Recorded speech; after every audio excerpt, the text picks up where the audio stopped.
You don't have to go far in Australian media right now to come across the R word, and that R word is recession. After 13 cash rate increases in a row, life is prohibitively expensive for many households, and there are signs the economy is faltering. There are, of course, counter arguments to these signs, so at Finder we decided to produce two videos, one looking at the arguments for and one against this proposal. So here are 7 reasons why Australia will absolutely definitely face a recession in 2025.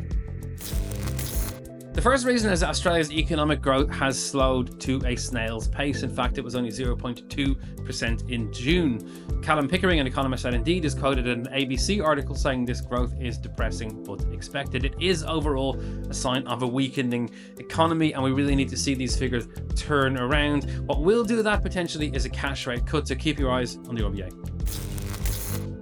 The second reason is that unemployment is on the rise. It increased from 3.7% the beginning of this year to 4.2% according to the most recent figures. While this is low by international standards, it is still trending in the wrong direction. It means more people are struggling to find roles and find jobs and can't find those roles, and it's something we hope to see reverse in the near future.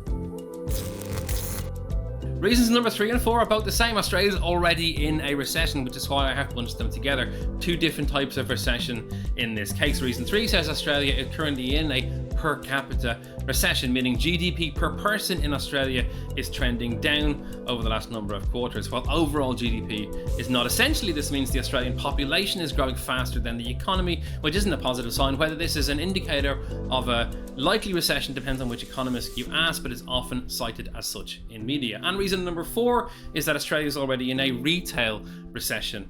The retail industry has been in decline for quite a while. Spending is down and confidence is down. In fact, David Rumbans, an economist from Deloitte, is quoted in a Smart Company article recently as saying, "Oh God, things are bad." Number 5 is a bit of a complicated one. It is the US yield curve disinversion. This is a bit difficult to explain, and also it's focusing on the US economy, not the Australian economy, but obviously if the US falls into recession, Australia might not be far behind. The yield curve essentially represents the interest that a government will pay when someone lends it money, and the longer you lend money to a government, the higher interest you get. This is called the yield curve. It's the curve of interest against time lent in terms of loans to government. When this switches, when a government pays you higher interest for shorter term loans, this is called a yield curve inversion, and it usually indicates the economy is facing difficult times. What we've seen in the US is the yield curve invert and then switch back, a yield curve disinversion. While on paper this sounds like the economy is improving, we've seen a yield curve disinversion before every single recession in US history, so it is a potential indicator of recession coming. Whether that's really true, well, you can see the counter argument in our next video.